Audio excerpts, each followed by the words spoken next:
Hello and welcome to the Anorak Review Show with your host, the Anorak. In the past several weeks or so, I looked at two different yet somewhat connected albums, A Trick of the Tail by Genesis and So by Peter Gabriel. Genesis being the band that Peter Gabriel was the original front singer of before he left to focus on a solo career, which especially culminated in the aforementioned So album. With that said, though, I enjoyed both albums, and if you've seen my reviews of those, I've pretty much given my analysis and mostly positive feedback on them. Hey, it's like comparing apples and oranges. However, though, one has to consider for a time, Genesis have been kind of in a bit of a transitional period of sort from Trick of the Tail onwards. After Steve Hackett left in about 1977, after only 2 albums, Trick of the Tail and Wind and Wuthering, the remaining members, Tony Banks, Mike Rutherford and Phil Collins, the keyboardist, bassist and drummer, decided to go on a bit of a slow evolutionary approach. By the late 70s onwards, they tried to kind of de-emphasize or at least balance out their prog rock sound with a more commercial, radio-friendly pop tone, as seen with their albums like And Then There Were Three, Duke, Abacab, and of course the Mama album, or just Genesis. Now, of course, many Genesis fans at the time were very divided on such a decision. Some say that it's pretty natural for the band to evolve and kind of tackle different styles to see what sticks and what works well. Others, of course, do often prefer them to maintain their prog rock style even by the end of one decade and the beginning of another. However, one has to realise, though, they still try to keep something of a stable balance between prog and pop sounds, as evidenced in the albums I've referenced. But of course, and one has to remember, the previous album, Genesis, from 1983, or the Mama album, was an actual big success. In fact, at the time, it was their biggest success to date. Most of it had to do with how Rutherford, Banks, and Collins actually contributed and all written together each of the songs of that album. Up to that point, though, most of their albums, at least since Landslide Down Broadway, a lot of their songs were either written by a certain individual member or like 1 or 2, 3 members of the group, and sometimes occasionally there'll be a song or two written as a kind of a group collective. However, with Genesis 83 or the Mama album, each of the songs were written as a group, which, like I said, I think was a good factor to the album's success and well as its singles. And of course, wanting to replicate that success, Rutherford, Banks, and Collins got together again to do another album to keep up that formula. Especially around that time, they all had started their own solo careers, Phil Collins especially, with albums such as Face Value, Hello I Must Be Going, and No Jackets Required. Which is something to bear in mind when it comes to this album, and it is this album essentially that pretty much is the culmination, to be precise, of the evolution of Genesis as a prog pop group. And it's very fitting that at the time of recording this album has reached its 35th anniversary. So let's dig into Genesis' 1986 album, Invisible Touch. Looking at the cover first, it is pretty much recognizable from any view. Even if you aren't entirely familiar with Genesis, this cover is pretty much one of the more iconic ones. And being that it's named after the first song of the album, it does kind of bit a somewhat visual of the album, of the song itself. We have the big hand, like, kind of sort of transparent, and we have this abstract image of, like, of what could we call a nuclear family. It almost slightly reminds me of something that Saul Bass would do on many of the classic film posters he would do in his heyday. This cover in question was done by a group called Baker Dave and Assorted Images, and I think it does well in keeping up the kind of abstract themed, kind of abstract look that a lot of the previous Genesis albums have kind of tackled, especially Abacab and the Mama album. And with that cover out of the way, let's actually take a dig into the actual music itself, which of course most people have been divided on, of course. Even at the time, people were kind of mixed on it. Some say it was very good, very catchy, while others say it was a bit more derivative of mostly Phil Collins' solo stuff. But how it actually holds up today, I'm about to find out for myself. Beginning, of course, with the title track, Invisible Touch. This is one most people would definitely think of whenever they think of 80s era Genesis. And it's not hard to see so. This was a big hit at the time, need I remind you. It topped charts, and it stayed up there for a few weeks, and it kind of helped boosted them and showed and proved that they could be more than just a mere rock band of the 70s. They could also be a pop rock band for the 80s. And strangely enough, like most of the album, this mostly came by accident, sort of. Mike Rutherford, the bassist of the band, improvised a bit of a guitar riff with an echo effect, and liking this sound, Phil kind of improvised a little vocal bit to go along with it, which will eventually become the chorus of this track. And kind of developing on that, this invisible touch idea, Collins kind of expanded it into kind of being about the people and women he's been in relationship with, how they kind of get on with your nerves, kind of crawl under your skin and whatnot.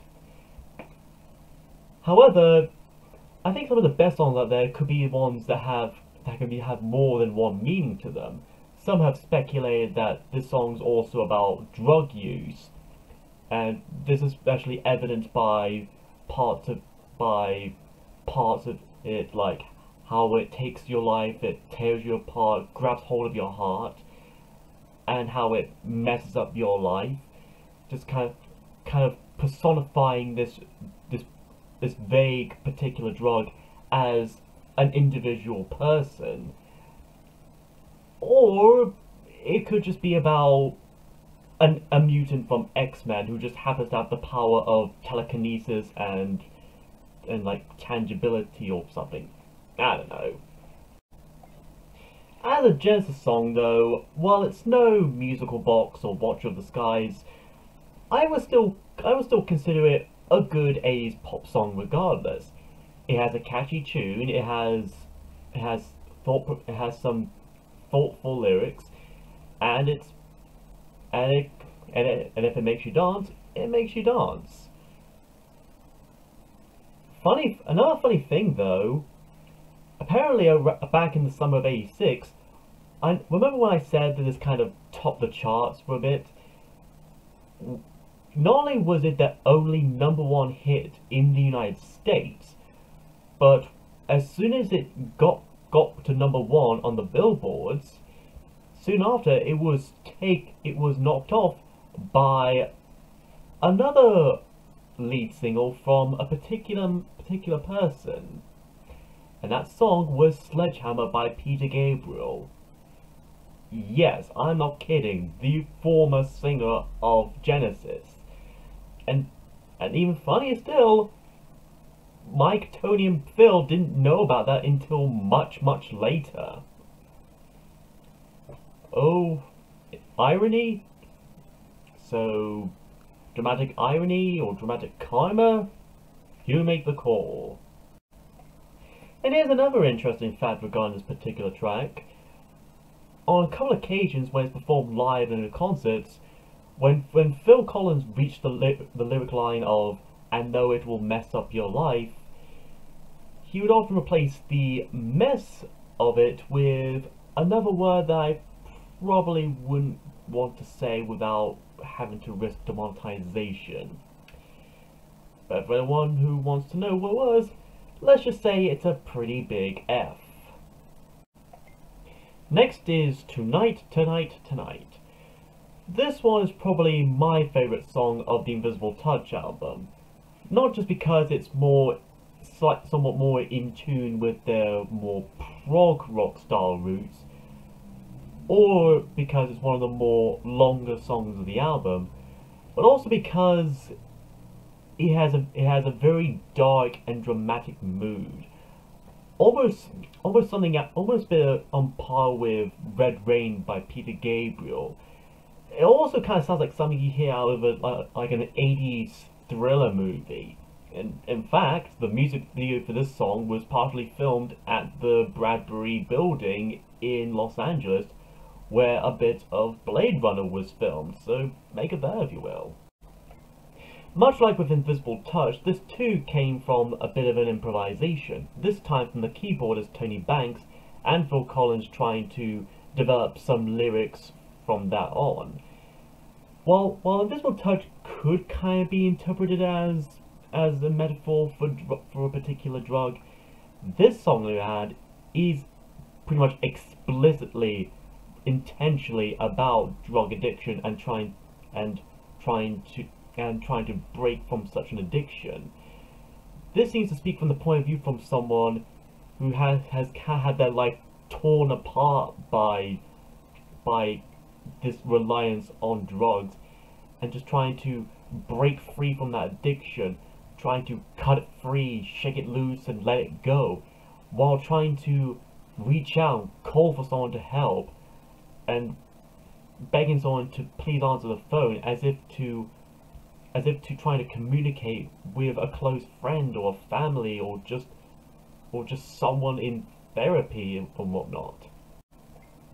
Musically, the song definitely helps emphasize that feeling of dread and kind of paranoia and just desperation. During the verses, there's this sound of like almost a Doppler sound that kind of rushes by, almost emulating the sound of like cars driving by, as if this person's walking down on a pavement by a road. And the chorus, of course, is pretty catchy, trying to make things right, trying to turn over a new leaf and try to make things right tonight. And of course that long eerie instrumental bit where Tony's synth really takes over, and all those little eerie, kind of creepy, echoey sound effects. It almost reminds me a bit of Private Investigations by the Dire Straits. It definitely gives off that kind of like I said, it does give off that kind of 80s thriller kind of vibe. So if you want to listen to a classic dark 80s rock song that will send chills up the spine, this one is worth giving a go. After that, the tone shifts once more as we approach the next song, Land of Confusion. This was definitely another rockier song whose lyrics mostly written by Mike Rutherford in what seems to be an attempt to write a protest song of sorts, commenting on the political climate that was going on back at the 80s. And how it's all big one, well, land of confusion. Which, when you get down to it, is still kind of relevant to this day, if I'm to be honest. Mike and Phil kind of go on to warn about how easily abused power and authority can be, and how, well, there are too many men, too many women, too many people, and how it can easily cause too many problems.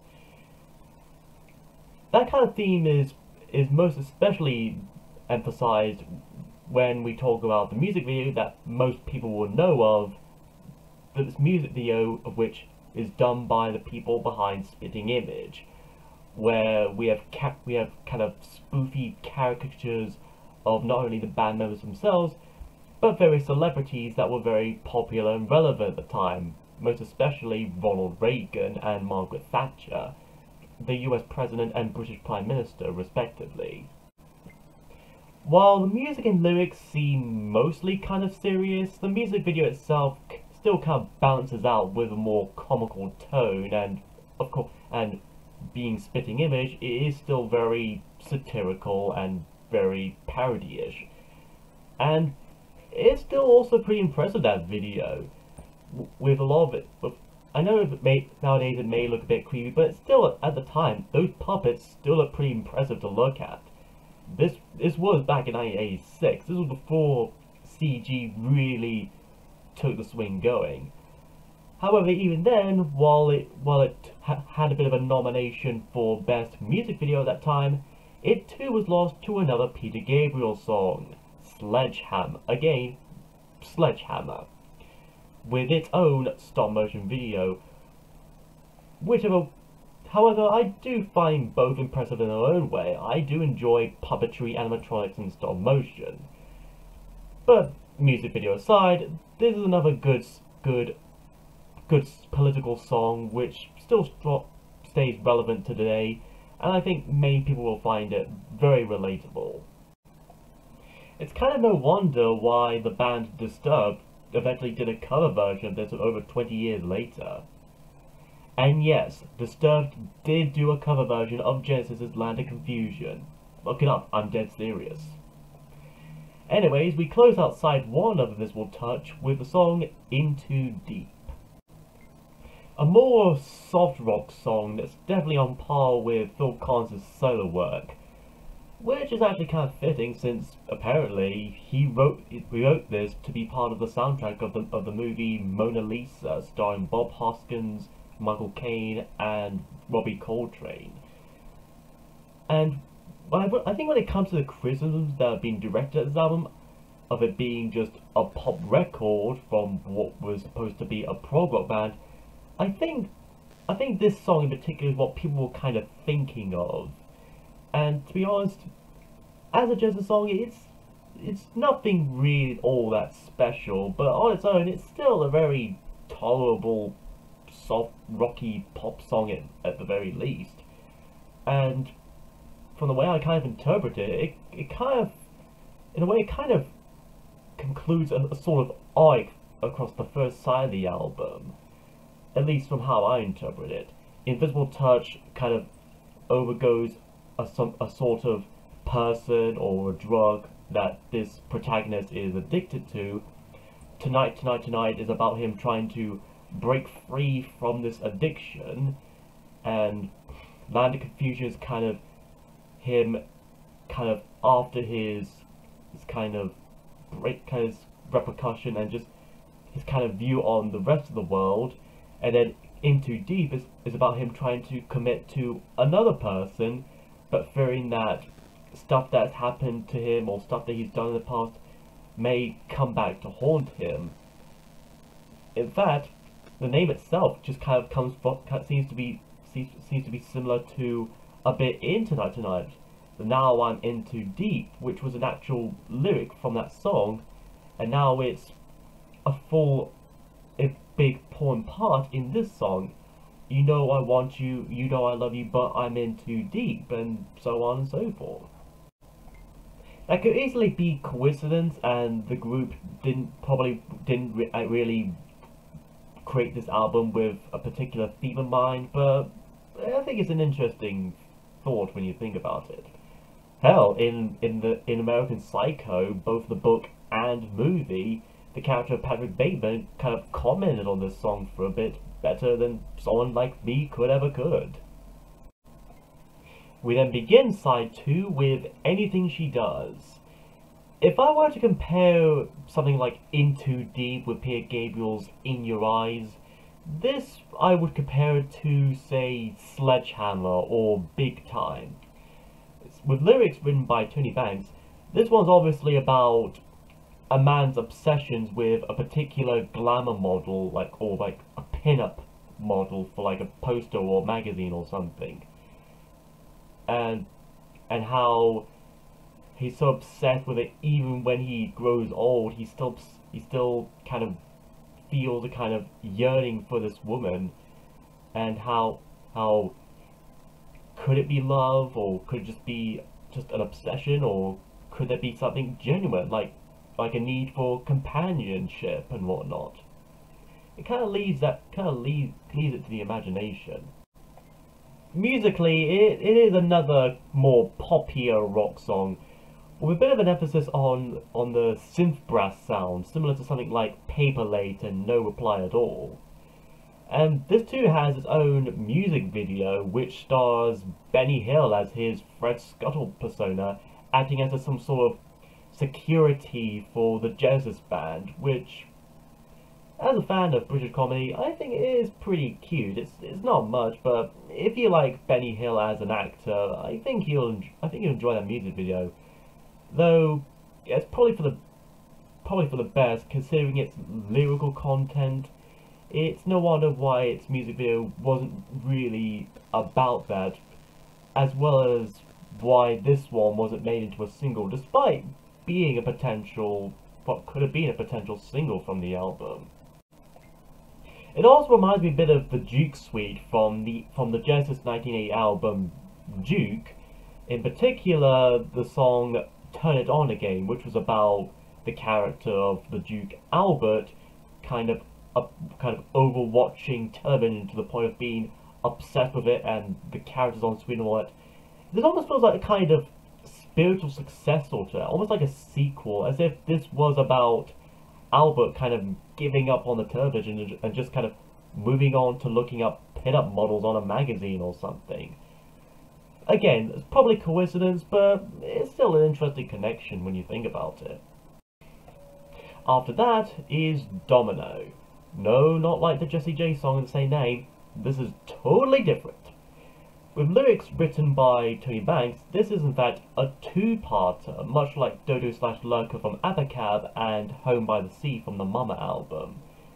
The two pieces in question are named In the Glow of the Night and The Last Domino.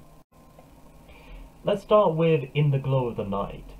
This one's a somewhat more common but still very dramatic piece, beginning with what sounds like a synth flute that seems slightly reminiscent of how Peter Gabriel would play his flute back in the early 70s. The scene seems to be set in what may be a hotel room in Beirut, as Tony Banks was very heavily inspired by the Lebanon War back in '82, as demonstrated in some of the later lyrics. Here, this protagonist seems to try to sleep in a bed, trying to reach out to someone, but at the same time knowing that there's no companion there to reach out to. All the while kind of thinking about all the people kind of suffering below, kind of like people are strained by the uneasiness of civil war and how easily it can cost lives.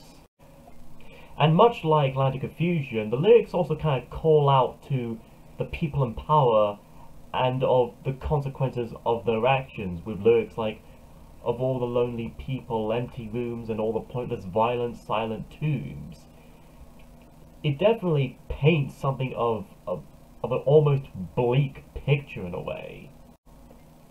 Halfway through, we suddenly go into a form of, shall we say, serenity and sincerity, as this person kind of narrates how he held this other person near one night and prayed that this hope would last forever, giving a bit of hope and uncertainty and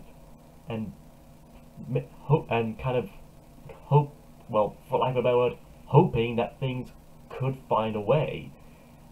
Then the mood kind of clashes, and then we come to the other half of this piece, The Last Domino. While more intense and energetic, this half still maintains that somewhat dramatic feel from the first half, and its lyrics seem to draw from more apocalyptic imagery, what with lyrics like, "Take a look at the mountain, that beautiful river of blood, I fight to rise from this river of hell," as if to represent like volcanic magma or lava, almost like Pompeii. However, this also could represent a nightmare and have a metaphor for the effects of nuclear fallout, not unlike Red Rain. And of course, there is the reoccurring and varied phrase of, "Do you know what you have done? Can't you see what you have done?" As if this person is calling out to this other person, kind of blaming them for all this bad stuff, or maybe to the folks of higher power with all this access to such dangerous weaponry and violence. Then we have a bit of a reprise from the end of part 1, with a return of that "In Silence and Darkness" bit.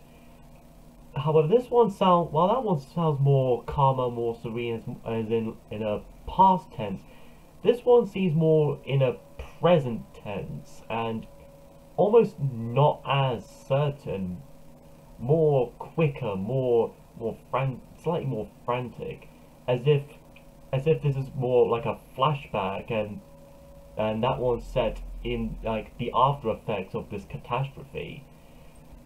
And of course, I wouldn't be talking about the song if I didn't bring up what exactly it was named after, the domino effect, which kind of theorizes that how the actions of one person could easily, not only have consequences, could easily affect other people. Like you have a usual long stack of dominoes, and if you knock the first one, it just kind of knock down all the others. And this does kind of show that in how war and conflict can easily spark greater consequences and can cause great harm to many innocent people. I think this is probably the second or third best of the album, behind Tonight Tonight Tonight, in my opinion. And to anyone out there who thinks that this album is all poppy and has no prog rocky tracks at all, I say give this and Tonight Tonight a chance and actually listen to it and actually judge it for yourself. Next is Throwing It All Away, another more softer rock song similar to Into Deep, and also being a love song. But while Into Deep was mainly dominated by Tony Banks' synth and Phil Collins' percussion, this one is more emphasized on Mike Rutherford's guitar and bass riffs, which is appropriate since he wrote most of the music and most of the lyrics, presumably inspired by Phil Collins' countless divorces at this point. It also seems to be something of a kind of response to Into Deep. While that song kind of goes from the point of view of someone who wants to commit to a relationship but fears that they can't due to past feelings and past actions, this seems to go from someone who decides to just give up and knowing that this other person is not going to commit. The person singing here has decided just not go into it and to, well, throw it all away. We can't live together, we can't live apart, and so on and so forth. And much like Into Deep, I guarantee most people aren't going to be fond of this kind of song, especially old-time Genesis fans. And I still can understand, but one has to remember, this isn't, despite what it may sound to you, this isn't just a Phil Collins album with Genesis' name all over it. It's still a group effort. It's still Mike Rutherford's guitars. It's still Tony Banks' synth. And it's still them trying to create what they want to make, and them trying to do different things. And I'll try not to shame them for that. If you like old 80s love songs, I say give this and Into Deep a bit of a chance and see if it's worthwhile. We then close out Invisible Touch with the instrumental track simply called the Brazilian. Now, this is definitely where it's at its most experimental and almost proggy-ish, much like Tonight Tonight and Domino. It was mostly done by Phil Collins with basically just fooling around and improvising with a lot of the sound effects and drum machines, and just creating something with those different sounds into a very consistent yet very bombastic piece. Accompanied, of course, by Tony Banks's synth and Micro 4's very beautiful guitar riffs, and you've got one awesome, like 80s style, almost tribal and savage kind of finale of an instrumental track to end this album.